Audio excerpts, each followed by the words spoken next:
नमस्कार, आप देख रहे हैं एसकेपी लाइव न्यूज। धार की भोजशाला मामले में मुस्लिम पक्ष के द्वारा हाईकोर्ट के फैसले के खिलाफ सुप्रीम कोर्ट में 3 याचिकाएं दायर की गई थी।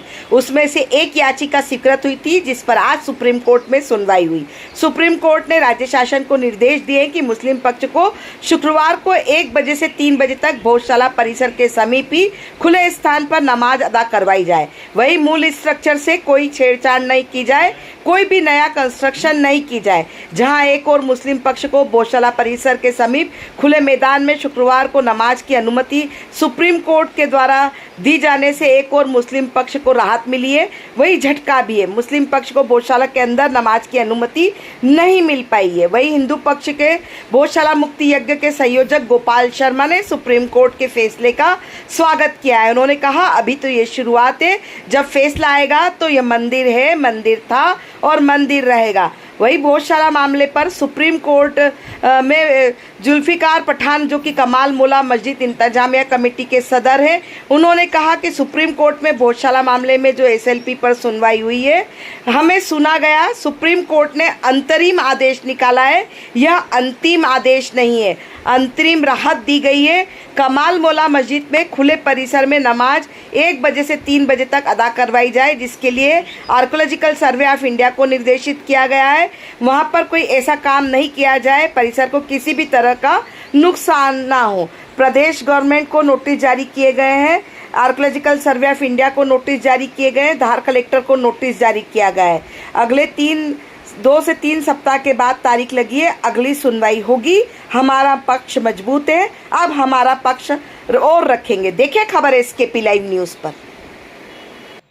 सुप्रीम कोर्ट गया था, उनको राहत देते हुए भोजशाला परिसर में के समीप ही जो है नमाज पढ़ने की बात कही गई है। इसको लेके जो है क्या कहना है आपका? देखिए, भोजशाला का जो निर्णय 15 मई को जो हाईकोर्ट ने दिया था, वह निर्णय जो सर्वे के दौरान जो 51 प्रतिमाएँ हिंदू धर्म की निकली थी, वो 1600 खंडित अवशेष जो भी सनातन धर्म के थे, उसके आधार पर दिया था। तो यह भोजशाला मंदिर घोषित हुआ था। उसको लेकर इन्होंने जो सुप्रीम कोर्ट में याचिका दायर की थी, तो ये तो बसंत पंचमी को दिन भी इनकी नमाज हुई है। तो अभी इनको परिसर के अंदर बाहर की तब कहीं भी नमाज होगी, तो सुप्रीम कोर्ट के आदेश का स्वागत है। लेकिन निश्चित ही जब सुप्रीम कोर्ट निर्णायक भूमिका में आएगा, तो भोजशाला के गौरव की पुनर्स्थापना पुनः जो राजा भोज के काल की थी, पूरा स्वरूप भोजशाला का आएगा, ऐसा बुरा विश्वास है। प्रतिमा भी लंदन से आकर विराजमान होगी। गोपाल जी, अगर सुप्रीम कोर्ट के आज के निर्देश की व्याख्या की बात करें, तो किस तरह से उन्होंने निर्देशित किया और क्या अगली व्यवस्थाएं यहाँ होंगी? देखिए, भोजशाला को तो मंदिर घोषित किया, भोजशाला में तो होने नहीं नमाज कहीं बाहर व्यवस्था करना था। ये तो बसंत पंचमी के दिन भी करी थी उनकी व्यवस्था, तो होगी व्यवस्था, वो प्रशासन का विषय है। जिस तरह से बसंत पंचमी को जो जगह का निर्धारण किया था, अगर हर शुक्रवार वो भी स्थिति बनती है, तो क्या टकराव की या तनाव की स्थिति? ये तो भैया जो प्रशासनिक व्यवस्था देखने वाले लाइन आर्डर वो देखेंगे। हम तो माँ का मंदिर की पूजा करने, हमको अधिकार मिला है, तो हम तो पूजा करेंगे उसकी। तो हिंदू पक्ष क्या वापस इस फैसले के विरुद्ध या कोई याचिका? अभी तो राहत दी है साहब, याचिका की सुनवाई तो अब शुरू होगी। धीरे धीरे सने जब आएंगे सामने, तो निश्चित ही जो हाई कोर्ट का निर्णय है, सुप्रीम कोर्ट उससे बढ़कर इसको मंदिर मानेगा, इतना विश्वास है। किस तरह से देखते हैं इस फैसले को आप? नहीं, ये कोर्ट का मामला है, तो कोर्ट ने उनको राहत दी है नमाज की, तो ठीक है ना। जो सुप्रीम कोर्ट के आदेश का स्वागत है, लेकिन जब निर्णायक भूमिका आएगी, तो निश्चित ही हाई कोर्ट के निर्णय को ही परिपालन होगा। ठीक है, नाम बता। गोपाल शर्मा, संयोजक भोजशाला मुक्ति यज्ञ। देखिए, आज माननीय उच्चतम न्यायालय में भोजशाला को लेकर सुनवाई हुई है। हिंदू कॉन्फ्रेंस जस्टिस ने जो माननीय उच्च न्यायालय इंदौर खंडपीठ में मई 2022 में हरिशंकर जी जैन, रजनागिनी होत्री जी, विष्णु जी जैन, विनय जोशी जी के माध्यम से जो याचिका दायर की थी, जिसमें 15 मई 2026 को उच्च न्यायालय ने फैसला किया था और माँ सरस्वती मंदिर भोजशाला से घोषित किया, संस्कृत के अध्ययन का केंद्र बनाया। और पिछले 2 महीने से लगातार माँ वाग्देवी की पूजा अर्चना का क्रम जारी है। उसी को लेकर आज सुनवाई हुई, तो आज किसी भी प्रकार की कोई राहत मुस्लिम पक्ष को उस याचिका में नहीं मिली। किसी प्रकार का कोई स्थगन आदेश या स्टे नहीं हुआ है, नहीं कोई इस प्रकार का आदेश पारित हुआ है कि वहाँ की पूजा जो है वो अवरुद्ध होगी। सूर्योदय से सूर्यास्त तक माँ सरस्वती की पूजा जो पिछले 2 महीने से क्रम जारी है वो क्रम भी जारी रहेगा।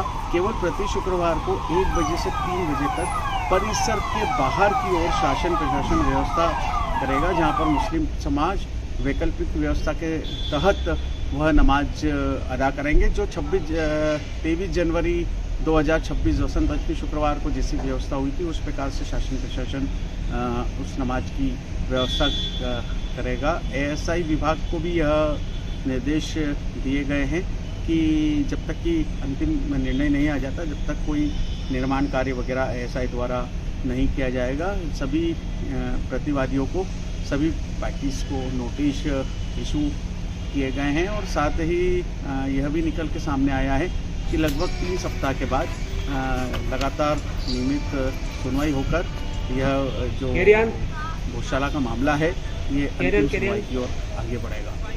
आपका परिचय? आशीष गोयल, प्रदेश उपाध्यक्ष हिंदू फ्रंट फॉर जस्टिस, वादी भोजशाला। भैया आज सुप्रीम कोर्ट में मुस्लिम पक्ष ने जो याचिका दायर की थी उसमें जो क्या कुछ रहा? 15 मई को जो इंदौर हाई कोर्ट ने जो आदेश दिया था उस आदेश को लेकर हम सुप्रीम कोर्ट गए। हमारी 4 SLP वहाँ पर हमने 4 SLP लगाई। वहाँ पर हमारे वरिष्ठ वकील सलमान खुर्शीद साहब, अभिषेक मनु संघवी साहब, मुजद्दिदी साहब, अयूबी साहब और मीनाक्षी अरोरा मैडम ने जो है आज सुप्रीम कोर्ट में मुस्लिम समाज का पक्ष रखा। और वहाँ पर बताया गया कि जो परंपरागत रूप से 800 साल से वहाँ पर नमाज अदा की जा रही है कमाल मोला मस्जिद में, उसी को लेकर सुप्रीम कोर्ट ने एक अंतरिम आदेश निकाला है। अंतिम आदेश नहीं है, एक अंतरिम राहत दी है जिसमें यह कहा गया है कि कमाल मोला मस्जिद में जुमे के दिन जो है 1 से 3 तक वहाँ पर नमाज अदा करवाई जाए, खुले परिसर में नमाज अदा करवाई जाए, जिसको लेकर एएसआई को भी निर्देशित किया गया है कि वहाँ पर कोई ऐसा काम नहीं किया जाए और कुछ भी तो परिसर को किसी प्रकार का कोई नुकसान ना हो। इसको लेके आप क्या कहते हैं? शुक्रवार को आप लोगों को गौशाला परिसर के बाहर ही नमाज पढ़ाने? देखिए, जो SLP हमने लगाई थी, हमारे वरिष्ठ वकीलों ने वहाँ पर सुप्रीम कोर्ट के अंदर अपना पक्ष रखा और सुप्रीम कोर्ट ने हमारी SLP एक्सेप्ट करी और उसमें नोटिस जारी किए गए हैं, प्रदेश गवर्नमेंट को जारी किए गए हैं, ASI को जारी किए गए हैं और कलेक्टर धार को भी नोटिस इशू हुए हैं।